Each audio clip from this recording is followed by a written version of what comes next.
Bienvenida, bienvenido a esta exploración. Hoy vamos a meternos en harina con una de esas preguntas filosóficas que, bueno, suenan como muy abstractas, ¿no? Pero que en el fondo tocan la fibra de cómo vemos el mundo. La pregunta sobre qué es real. Casi todo el mundo parte de una idea que parece de cajón.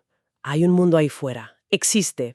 Independientemente de nosotros, ¿no? De lo que pensemos. Pero a ver, ¿es tan sencillo como parece? Pues esa es la gran pregunta, claro. Esa idea tan intuitiva es la base de lo que en filosofía se llama realismo. El realismo filosófico, digamos en su versión más básica, defiende dos cosas. Primero, que sí, que existe una realidad independiente de nuestra mente. Eso se llama la tesis de independencia. Independencia, ¿vale? Y segundo, que podemos llegar a conocer esa realidad. Al menos en parte, ¿no? Esa es la tesis de cognoscibilidad. Suena, pues eso, a puro sentido común, ¿verdad? Totalmente. Casi obvio. Pero claro, es que precisamente cuestionar esas obviedades es lo que ha movido gran parte de la filosofía occidental durante siglos. Ajá. Poner en duda esa tesis realista, ya sea una parte o las dos, ha generado un montón de corrientes de pensamiento súper interesantes. Porque, a ver, ¿y si esa mesa que ves no es tan independiente? ¿O si lo que conocemos de ella está, digamos, filtrado o incluso construido por nosotros mismos? Vale, aquí es donde la cosa se complica y necesitamos las herramientas de la filosofía, ¿no? Mencionabas dos partes, que la realidad exista y que podamos conocerla. ¿Cómo encajan aquí esos términos que suenan un poco intimidantes a veces, como ontología y epistemología? Exacto, son las herramientas clave. La primera parte, la que se pregunta qué existe o qué tipo de cosas hay, eso pertenece a la ontología. Es la rama que estudia el ser, la existencia. Ontología. ¿Qué hay? Vale. ¿Cómo conocemos eso que existe? ¿O hasta dónde podemos conocer? Ese es el terreno de la epistemología, la teoría del conocimiento. Epistemología. ¿Cómo lo sabemos? Entendido. Así que el realismo, fíjate, hace una afirmación ontológica fuerte. Hay un mundo real ahí fuera. Y una afirmación epistemológica también fuerte. Y podemos saber cómo es. Claro. Y como decías, pues no todo el mundo compra ese paquete completo. Me imagino que las distintas filosofías surgen al poner pegas a una de esas partes, o a las dos. Precisamente. Si niegas la parte ontológica, la existencia independiente, pues te vas hacia posturas como el idealismo, ¿no? Que dice que la realidad depende de la mente. Si niegas o dudas mucho de la parte epistemológica, de si podemos conocer, te acercas más al escepticismo. Vale. Pero hoy nos vamos a centrar en una corriente que lanza un desafío muy particular, sobre todo a la parte ontológica, pero de una manera muy específica. El nominalismo. Nominalismo. Sí, el nominalismo pone en duda que cierto tipo de cosas que normalmente damos por sentadas existan realmente. Nominalismo. Me sigue sonando a nombre. ¿Van por ahí los tiros? ¿Tiene que ver con las palabras? Totalmente. El nombre le viene, vamos, como anillo al dedo. El término se asocia históricamente a filósofos medievales, allá por el siglo XI, fíjate. Un tal Roscelino de Compiègne. Roscelino. Sí, este hombre y otros después, claro, soltaron una idea que en su momento fue bastante radical. Afirmaron que los universales no existen como realidades en sí mismos. Espera. Universales. Otro palabra filosófico. ¿Qué son exactamente los universales para que nos entendamos? Buena pregunta fundamental. Los universales son los conceptos generales, las categorías abstractas que usamos para agrupar cosas individuales. Piensa en palabras como perro, ser humano, rojo, justicia, mesa, nación. Ah, vale, las ideas generales. Exacto. La filosofía clásica y medieval debatía muchísimo si estas categorías generales, lo que podríamos llamar la perreidad, la humanidad, la rojez, la justicia, si tenían una existencia real, separada de los individuos concretos. Los realistas de entonces, como Platón con sus ideas, decían que sí, que existía una esencia real de perro o de justicia. Entiendo, como un molde, ¿no? Algo así. Y entonces llega Roscelino y otros nominalistas y dicen, ¿qué nanay? ¿Qué va a ser que no? Que esos universales, esas supuestas esencias generales, no son más que flatus vocis. Flatus vocis. Eso sí que suena potente. Recuerdo haber oído la traducción literal. Era algo así como soplos de voz. O incluso algo más escatológico. Sí, sí, la traducción P dos vocales es muy llamativa y captura un poco la intención, digamos, provocadora y despectiva de la expresión original. ¡Ostras! La idea de Rochelo y los nominalistas es que esas palabras generales, perro, humanidad, nación, son solo eso, sonidos que emitimos o signos que escribimos, etiquetas, nombres que inventamos para agrupar individuos que se parecen entre sí. O sea, son útiles, pero nada más. Son herramientas útiles del lenguaje, sí. Indispensables para pensar y comunicarnos, claro, pero no apuntan a ninguna cosa real y abstracta llamada perreidad u humanidad que exista por sí misma, separada de los perros y los humanos individuales que vemos y tocamos. Vale, entonces, para un nominalista, lo único que existe de verdad, lo único real en el mundo, son los individuos particulares y concretos. Este perro, Fido, esa persona, María, aquella mesa específica de mi cocina. Y la categoría general, perro o mesa, es solo una forma cómoda de hablar. Exactamente esa es la idea central, el núcleo duro del nominalismo. Lo único que puebla la realidad, ontológicamente hablando, son los particulares, los individuos. Selo particulares. ¿Sí? Las categorías, los conceptos generales, las clases, las especies, todo eso son, para el nominalista, construcciones. Mentales o lingüísticas, útiles, sí, pero sin una contrapartida real como entidad separada. No hay una sociedad flotando por encima de las personas individuales. No hay una nación más allá de los ciudadanos, el territorio, las instituciones. No hay una rojez abstracta separada de las cosas rojas concretas que vemos. Esto empieza a tener implicaciones, bueno, muy interesantes, más allá de la filosofía medieval, ¿no? Me viene ahora a la cabeza la famosa frase de Margaret Thatcher, aquello de no existe tal cosa como la sociedad. Solo hay hombres y mujeres individuales, y hay familias. Eso, ¿encajaría en una visión nominalista? Es un ejemplo perfecto. Y muy citado además. Muestra cómo una postura filosófica que parece súper abstracta, como el nominalismo, puede tener una traducción política muy directa. Y con consecuencias enormes, claro. Claro. Thatcher, con esa frase, estaba adoptando una postura clarísimamente nominalista respecto al concepto sociedad. Estaba negando que la sociedad fuera una entidad real con existencia propia, algo por encima o más allá de los individuos y las familias que la componen. Claro, porque si niegas que la sociedad exista como tal, entonces, bueno, cualquier problema social se tiene que explicar y resolver a nivel individual o familiar, ¿no? Cambia totalmente el enfoque de las políticas, me imagino. Exacto. Para esa visión, cualquier discurso sobre la sociedad, el interés general, el bien común, debe poder reducirse en última instancia a afirmaciones sobre individuos concretos, sus derechos, sus responsabilidades, sus relaciones principalmente familiares o contractuales. Esto tuvo, y sigue teniendo, implicaciones políticas muy claras. Piensa en el auge del neoliberalismo en los años 80, la época de Thatcher y Reagan. Hubo un fuerte énfasis en la responsabilidad individual, en la iniciativa privada, en la familia como núcleo. Sí, lo recuerdo. Y al mismo tiempo, una desconfianza o incluso hostilidad hacia entidades colectivas intermediarias. Sindicatos, partidos políticos tradicionales, incluso el propio estado de bienestar, vistos a menudo como meros agregados de individuos o como estructuras artificiales sin una base real propia.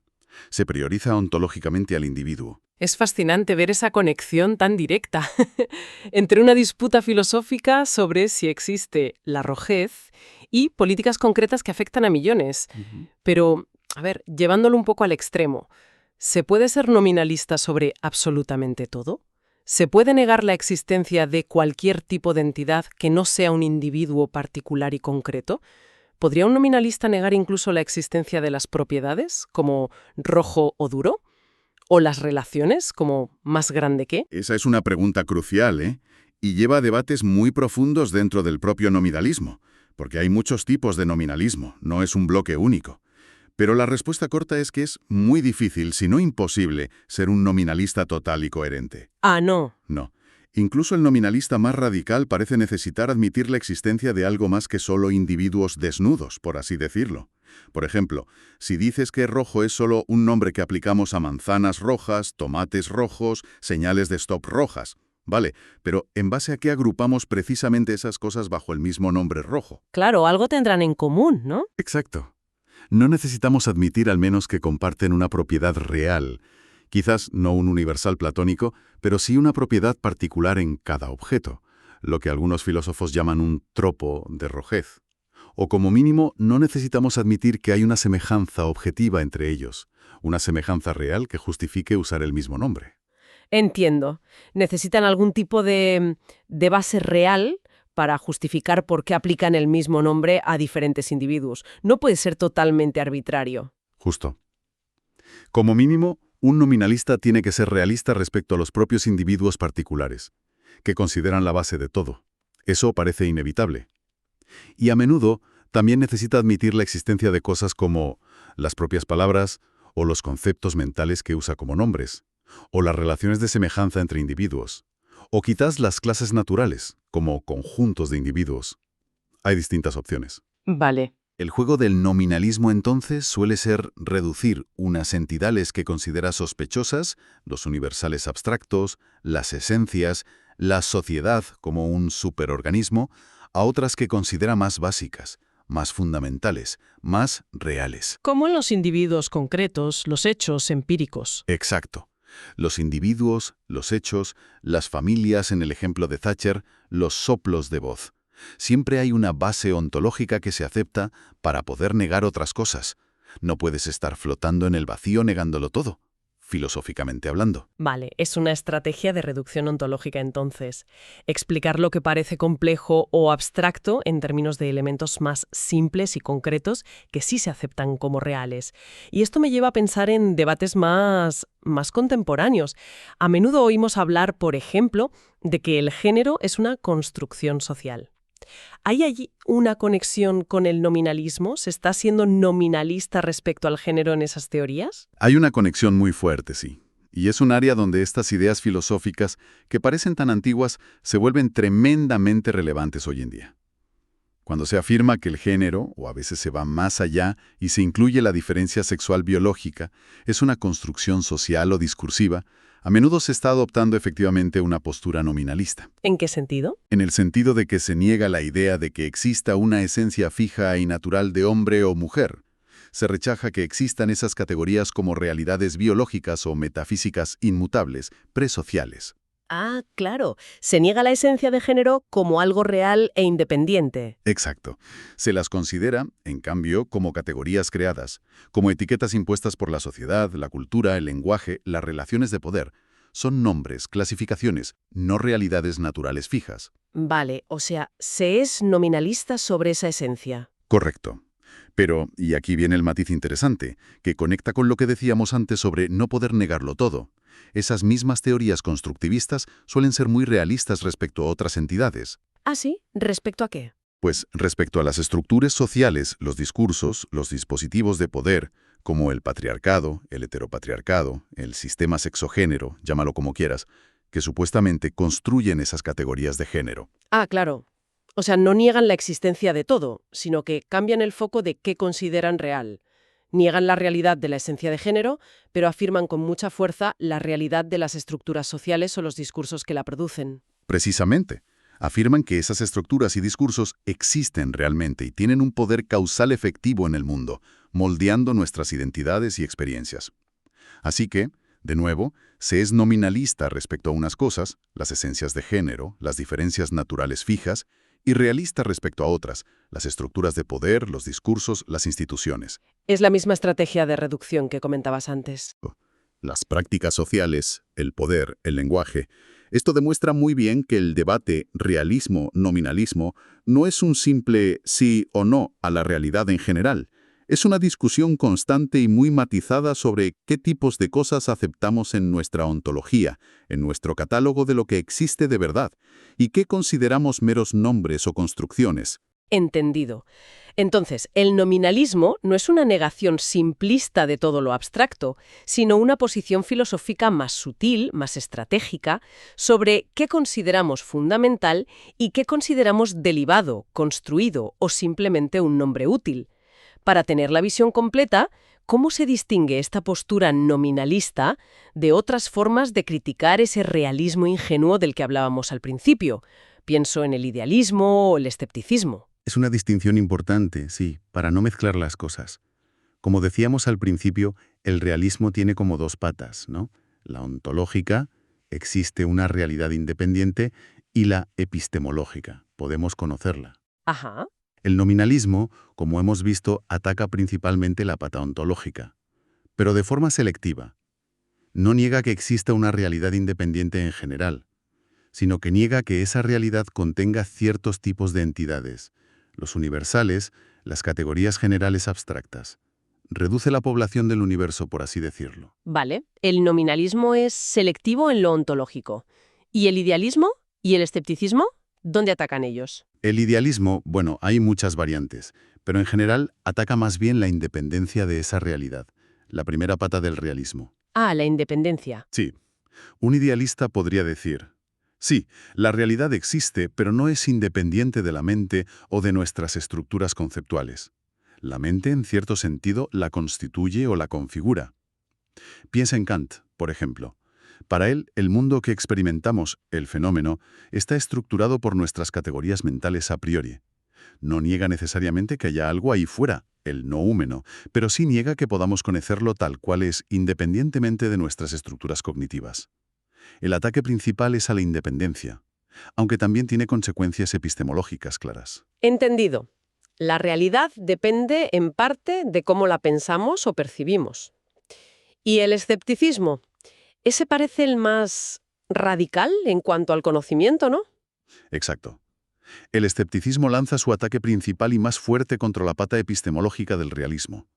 La segunda pata. La de si podemos conocer. Eso es. El escéptico duda o niega directamente que podamos conocer la realidad de forma fiable o justificada, ya sea esta realidad independiente, como diría un realista, o dependiente de la mente, como diría un idealista.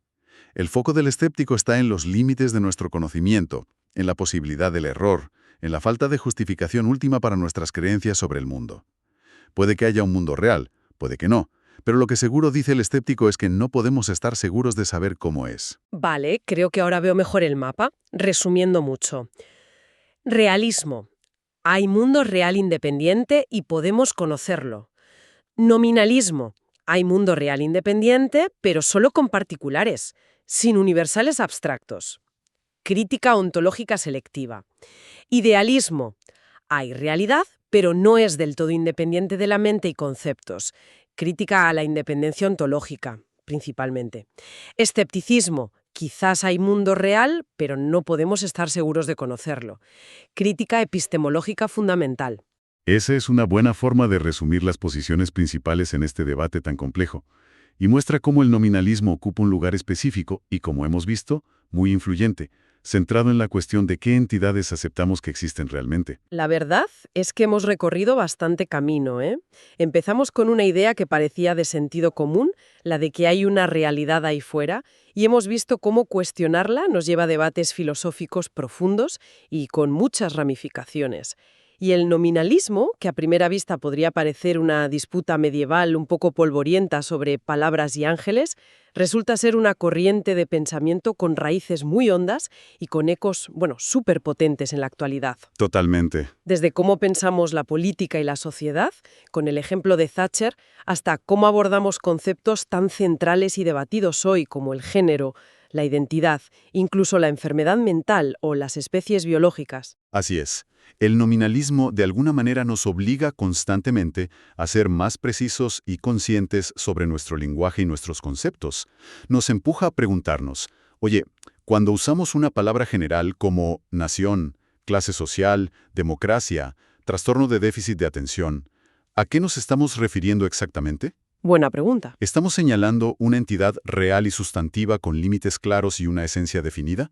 ¿O estamos simplemente agrupando una colección de individuos, fenómenos o comportamientos por conveniencia, por semejanza, por una decisión nuestra basada en ciertos criterios? Y sobre todo, ¿qué consecuencias prácticas, políticas, éticas tiene adoptar una u otra postura en cada caso? Porque las tiene, y muchas. Entonces, ¿qué podemos llevarnos de toda esta exploración? Supongo que la primera idea clara es que estas cuestiones filosóficas, aunque parezcan muy abstractas o lejanas, importan. Y mucho. La forma en que respondemos, aunque sea implícitamente, sin pensarlo mucho, a la pregunta de qué tipos de cosas existen realmente, pues moldea nuestra forma de entender el mundo, de organizar la sociedad, de hacer ciencia, de relacionarnos con los demás, a menudo sin que seamos plenamente conscientes de ello. Totalmente de acuerdo. Nuestras ontologías implícitas, las cosas que damos por sentado que existen y cómo existen, condicionan nuestra forma de actuar y pensar de maneras muy profundas. Y quizás una última reflexión para quien nos escucha, algo en lo que seguir dándole vueltas. A ver. Si aceptamos, aunque sea parcialmente, la idea nominalista de que muchos conceptos generales importantes, piensa en sociedad, justicia, género, raza, normalidad, salud, son en gran medida nombres, construcciones, etiquetas que aplicamos, Vale. entonces surge una pregunta crucial, casi inevitable. ¿Quién tiene el poder de definir esos nombres? ¿Quién controla el lenguaje con el que clasificamos el mundo y nos clasificamos a nosotros mismos? Uf, esa es una pregunta potente para cerrar, sí. Porque si los nombres no reflejan simplemente una realidad que ya está ahí, esperando ser descubierta, sino que ayudan a construirla, a hacerla visible de cierta manera, a organizarla. Exacto. Entonces, el acto de nombrar, de categorizar, se convierte en un acto de poder, un poder tremendo, el poder de incluir o excluir, de validar o invalidar ciertas experiencias o identidades, de hacer que ciertas cosas parezcan naturales, obvias, inevitables, mientras que otras se vuelven invisibles, problemáticas o incluso impensables. La lucha por las palabras es una lucha por la realidad, entonces. En cierto modo, sí. La lucha por el control del lenguaje y las categorías se vuelve fundamental. Es una dimensión política del nominalismo que va mucho más allá de la metafísica medieval y nos interpela directamente hoy, en todos los ámbitos. Pues nos dejas con esa reflexión resonando, desde luego. La relación tan intrincada entre las palabras que usamos, la realidad que habitamos y el poder que circula entre nosotros. Muchísimas gracias por este análisis tan esclarecedor. Un placer, como siempre. Hay mucho más que explorar aquí, claro, pero creo que hemos desgranado bien las claves del nominalismo y por qué sigue siendo tan relevante hoy en día.